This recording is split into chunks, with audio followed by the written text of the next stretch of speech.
So how should India react? How do we navigate the shifting tides of power and security in an uncertain world? From grand strategy to military technology, from power and conflict to the unseen forces shaping our world, and from battlefields to the halls of power. We decode the past, analyze the present, and anticipate the future of global security. I'm Sandeep Unnithan, and this is the National Security Agenda. India is facing a cybercrime wave. We've lost an estimated 70,000 crore rupees to cybercrimes last year. Now, it turns out that many of these crimes are being committed by Indians who are held hostage in Southeast Asian countries by criminal gangs. They're forced to commit these cybercrimes, entrapping their fellow Indians. Now, the Ministry of External Affairs told Parliament recently that 2,900 Indians were rescued from these cyber scam centers in Southeast Asian countries. How and why is this happening? What are the national security implications of all of this? Could these vulnerable Indians be exploited to harm India's national security? To discuss this, we are joined by former DGP UP Police Dr. Vikram Singh and my colleague Deepak Bhadana here in the studio with me. Welcome to the National Security Agenda.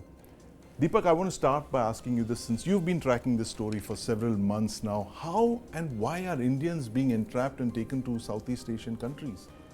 So we have to understand that today India has the largest number of netizens in the world, and this is a population that has cheap internet and at the same time is particularly vulnerable to cybercrime due to lack of awareness of cybersecurity measures.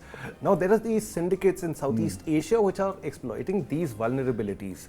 What they do is they'll reach out, number one, to people who are in low-paying jobs, and because Indians have very good proficiency with languages such as English. Right. So these people are entrapped into these supposedly well-paying jobs, and once they are in Southeast Asia, they're forced to commit cyber crimes against their fellow countrymen.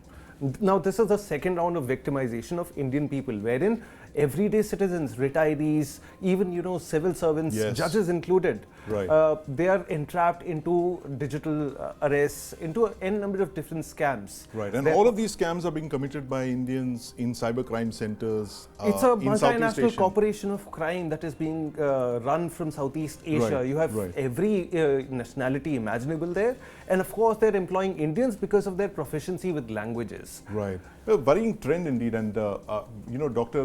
Vikram Singh joins us now. Dr. Singh, it's a bizarre crime of the kind that we haven't heard of before. Explain to us the national security implications of this. There is, of course, it's bad enough that Indians are being captured, taken against their will and kept there and forced to scam other Indians. But what are the larger national security implications of something as dangerous as this?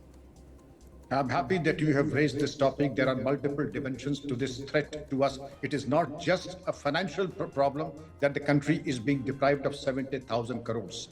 It is immensely more than the 200 years of banditry of the Chambal ravines and banditry anywhere in the country. Make no mistake about it, 200 years of banditry in one go, and immensely more is the cyber threat and the loot from cybercrime. Now, the implications are obviously who is running these rackets and converting these trusting Indians into cyber slaves. Obviously, the Chinese mafia. I would say that the Cambodians and the Thailands don't have it in them. And what we have been able to understand is that the Chinese mafia, the bloodthirsty manner in which they operate, and it is the exact footprints of how the Chinese work. If the Chinese mafia have been able to make inroads and have been able to establish their outpost, well, the audacity of the Chinese is such that they opened the police stations in no other country other than even in the US. So it's not come as a surprise. Wherever there is money, this money, where does it go? It goes to the mafia, all right. But there is a lurking suspicion that it goes into anti-national elements also. And that is where the problem arises. It is not just that the loot that has happened. The loot and the share goes to anti-national elements for purpose of subversion and fake propaganda in the country, left-wing extremism and other anti-national activities and the disturbances. You may recall that there was a concomitant rise in anti-national activities once this digital arrest and etc. happened. Digital arrest, you obviously have to have somebody with an Indian accent. The Thailand and Cambodian accent will not serve the purpose. Then to ensnare other Indians also, and the manner in which they are enslaved, kept in captivity, and then in absolutely subhuman conditions, well, it's a human tragedy that is best avoided. Then the national disgrace and shame. It brings a bad name not only to the country, but whether we are not equal to the task of bringing our population back. It's a huge, huge number. It is not in single digits or double digits, it's in thousands. And if these 1,000 Indians even sing, I remember the words of late Sushma Swaraj ji. He said, Yes. Hamara bacha wahan pe. Then he said, my son, my daughter is enslaved there. And that was the anguish that then External Affairs Minister said, it's time that we woke up to the problem through diplomacy, to raids, to search operations, to R&AW operations. I think it is perfectly doable to unearth this scam, because this digital scam has been perfected into a scam which is absolutely defies all investigation. You very rightly mentioned engineers, doctors, HODs, high court judges, all have been scammed. And out of shame, only about 60% of the cases have ended in FIRs. 30 to 40% of the cases have not come, for the shame that perhaps they would be subjected to a greater scrutiny by the ED and the income tax.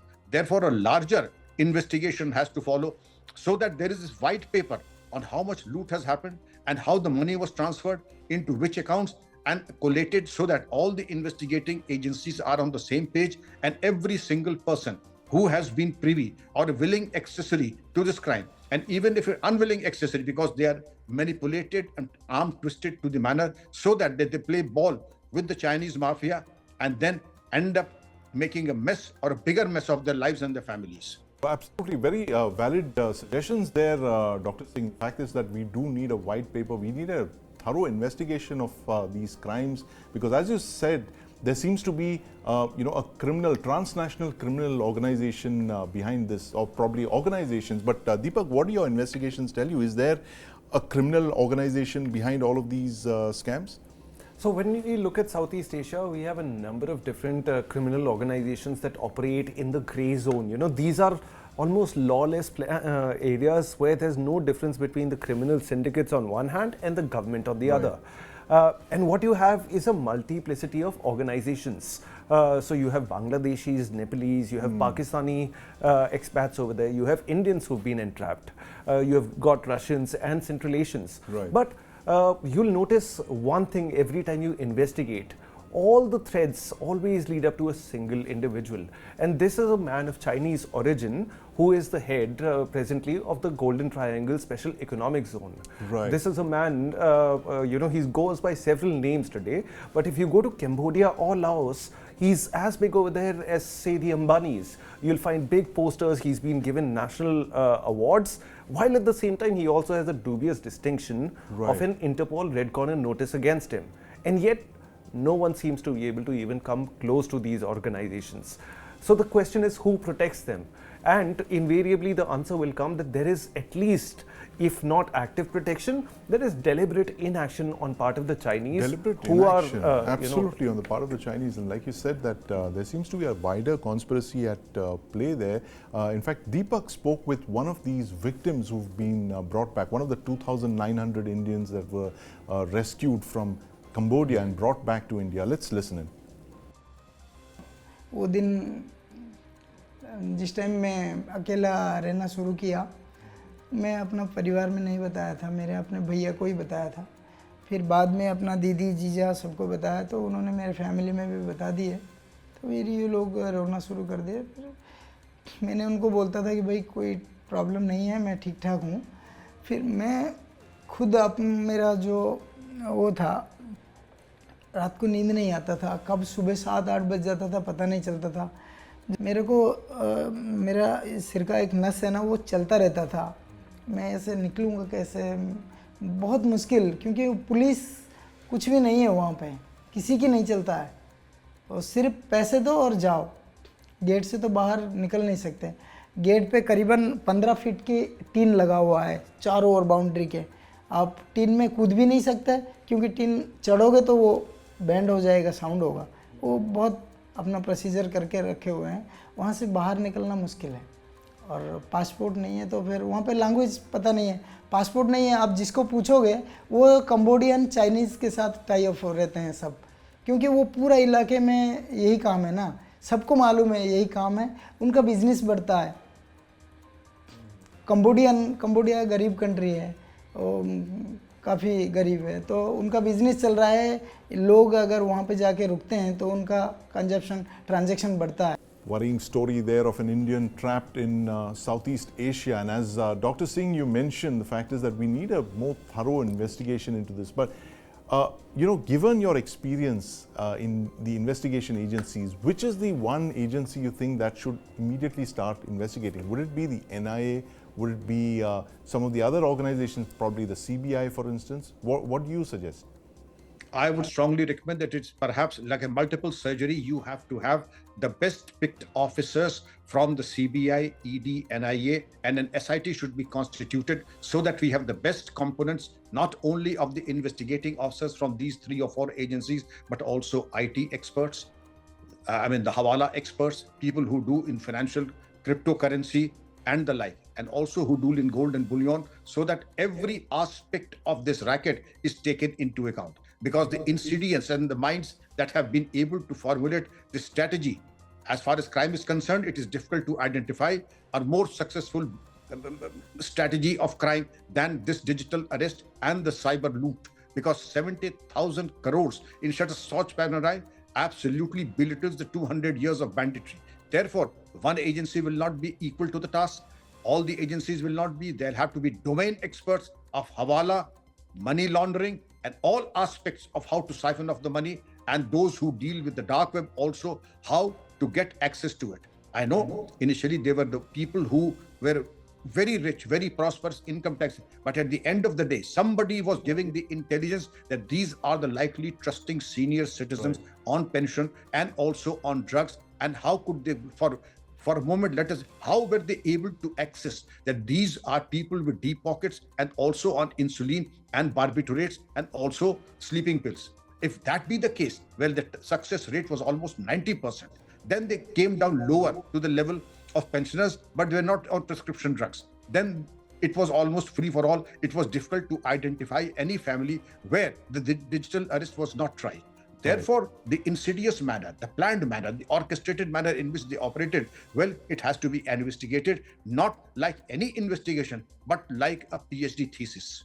Right, absolutely. We need an investigation, a multidisciplinary agency approach to be followed to tackle this crime, these transnational crimes that are unlike any other crime that India has ever faced in the past. 70,000 crore is a lot of money, but thank you very much, Dr. Singh, for your suggestions on this. And we just hope that the government takes note of this, given the fact that how many Indians are being captured, they're being trapped, they're being forced to entrap other Indians. The numbers are still not known, but as Deepak has mentioned here, it could be in the tens of thousands.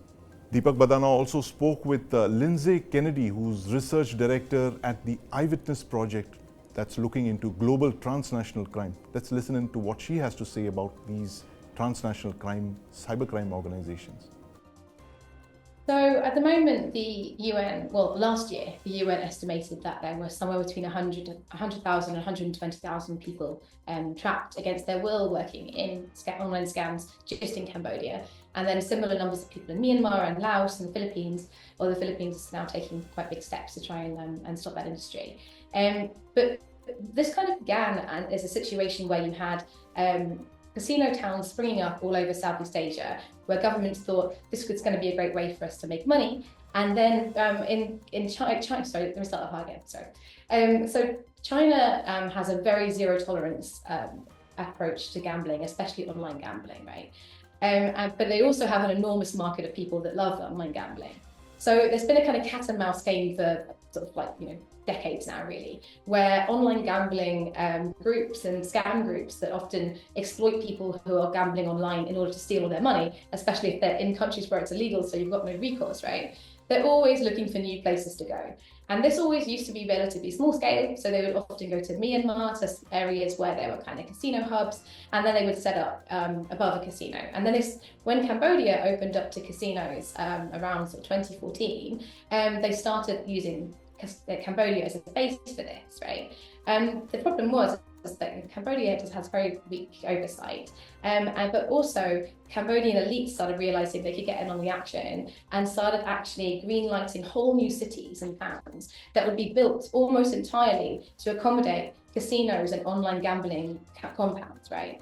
And at first, these were legal, so people coming to work in them were often doing that willingly. But after the online gambling ban came in late 2019, early 2020, a lot of these places kept being used for online gambling, and then increasingly just for scams, because gambling was illegal by this point anyway, so it didn't really matter what you were doing out of them. And more people were being trafficked in, often thinking they just had normal admin jobs, and then being told they now worked for these kind of gambling companies or scam companies. The world is at war. The Russia-Ukraine war is currently in its 4th year. China is making aggressive moves around Taiwan, sparking off concerns of the possibility of another regional war breaking out. Now, India has consistently pushed for peace and an end to conflict. And I'm joined today by Colonel DPK Pillay of the MP IDSA, who's uncovered some interesting aspects of India's peace diplomacy during the Korean War of 1950. Colonel Pillay, welcome to the National Security Agenda. Thank you very much for inviting me here. Colonel Pillay, tell us about this role that India played in the Korean War between 1950 and 53, and do you see the basis of what we have been advocating today in our role during the Korean War almost 80 years ago? It's a very fascinating tale which is lost to history, in the sense that we have not many Indians are aware, even within the armed forces, about the great role India has played in the war. As you're aware, after the World War, after Nagasaki and Hiroshima was bombed, Japan had to withdraw from everywhere. And de facto, the 38th parallel, which we know as the boundaries between North and South Korea today, is actually a line that has been brought out of the war. The moment the war ended, the Japanese withdrew. The Russians were very quick to move into the Korean peninsula. And it's only very late that after the invasion around June 25th that they realized that, the Americans had to move, and they were living in the euphoria of having won the war. And so they rushed it, and there was a major clash that took place. 1 million soldiers were killed, civilians also were killed. Right. And we are not aware that the world came very close to a nuclear Armageddon, because MacArthur, who was the commander of the forces there, threatened to use nuclear weapons in Manchuria to actually get the Chinese out. What is the role of India in this conflict, Colonel Pillay? I mean, how did we, wave the flag of peace and get both sides to talk to each other? India was, very well positioned in terms that we were both with the Eastern Bloc and the Western Bloc. We were very close to the Chinese. We were very close to, because the Russians had withdrawn after the initial phase. The Chinese took over, and India was very close. We had our famous Defense Minister Krishna Menon there, who was actually very close to the Communist Party, and whatever the Americans wanted to convey to the Chinese, or the Chinese wanted to convey to the Americans, was actually used by Indians. And India provided a totally non-military. We gave a medical mission, which was one of the finest contributions to the war. It was led by Colonel Rangaraj, who was the head of the medical mission, commanding officer of the 60 Parafield, the same Parafield which is now today deployed in Myanmar. And have you seen them deployed in Turkey? They were they are airborne warriors. They are actually airborne medics. They were there throughout the war, which still today remains the longest deployment ever of any, and they've performed exceedingly well. Not distinguishing between Koreans or Americans or Martians. They treated all of them impartially. And that's why the Indian medical mission is remembered. They set up the hospitals, and it is an amazing story. It reads like a script for a Bollywood movie, the way they escaped from when the Chinese were invading, and they had those officers who were trained in running locomotives. They got them across the river. So it's very fascinating. And anyway, the war was escalating between both the sides, and there were large amount of troops involved, and a large amount of prisoners being held by both sides, very much like what the Hamas and Israel situation was. Right. And India moved a proposition for an armistice in around 52 at the end, and that was the July 7 armistice that came across, and that recognized the need for creation of a custodian force of India, which was led by then Major General Thorat, who later on became the army commander, and he was superseded to become the army chief. And Lieutenant General Thimaya became the chairman of the Neutral Nations Repatriation Committee, which was actually to oversee this thing. Lieutenant General Thimaya was the chair for two countries, Sweden and Switzerland on the Western Bloc side, and Poland and Czechoslovakia on the other side, and he was the chairman. They oversaw the repatriation of all these prisoners in large numbers and Right. called the Big Switch and the Small Switch. They set up a camp called the Hind near the 30th parallel, and they actually, in inhuman, subhuman, sub-zero conditions, executed a beautiful, handover of prisoners without any biases. That is something very fascinating in the way a neutral country like ours, which believed in early reunification, Right. believed in ending the war, which actually, and I think that is something which is a very fascinating piece of our history, which many of us don't even realize. Imagine India being the chair of Yes. a repatriation committee, which is something which is unthinkable today. We were acceptable to both sides, the Eastern Bloc and the Western Bloc, and very much the way we are today.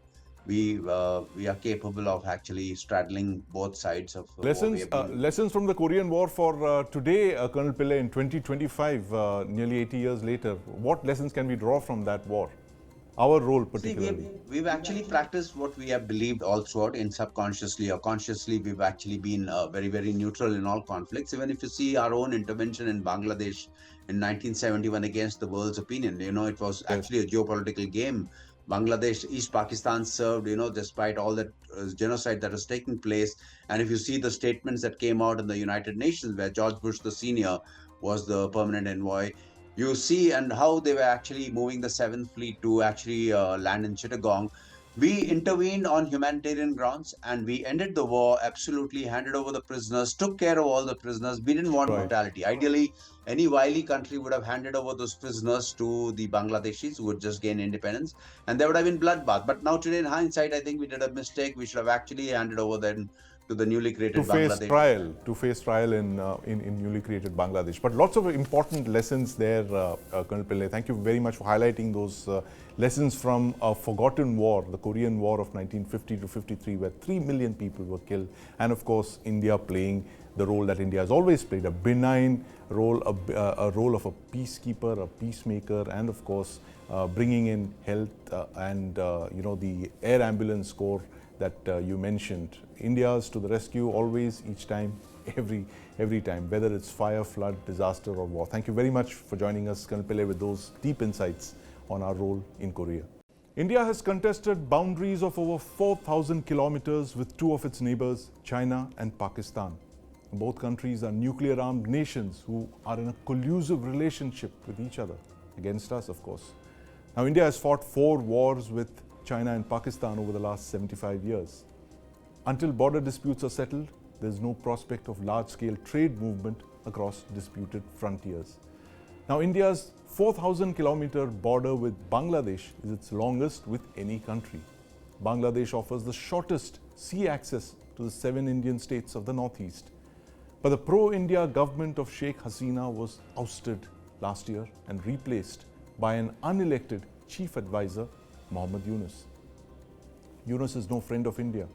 During a recent visit to Beijing, he mentioned India's landlocked northeast and offered to become a Chinese puppet. This is why the Bay of Bengal Initiative for Multi-Sectoral Technical and Economic Cooperation, or BIMSTEC, is important. It's currently ongoing in Bangkok, Thailand. It's a grouping of 7 South and Southeast Asian countries. Prime Minister Modi is participating on India's behalf on the 6th BIMSTEC meeting. Well, BIMSTEC offers India a route bypassing Bangladesh. BIMSTEC is part of India's Act East policy. Nearly 40% of India's trade is with South and Southeast Asian countries. That's the importance of our Act East policy. Now, the 1,400-kilometer India-Myanmar-Thailand trilateral highway could go all the way from India's border right up to Thailand. It will directly link India to 2 key BIMSTEC countries, speeding up the movement of goods and services. But there's a problem here as well. A civil war has been on in Myanmar for the past 4 years. 6,000 people have been killed and over 3 million people internally displaced. Rebel groups are fighting the country's military rulers. It's a stalemate in Myanmar right now. The civil war has seen the involvement of Russia, China, and even the United States. This has impacted nearly all of India's connectivity projects, including the Kaladan multimodal transport project, which links the Northeast to Eastern Asia. It's also threatened the stability of India's northeastern states, these 7 sisters. India needs to step in with a more proactive role in Myanmar.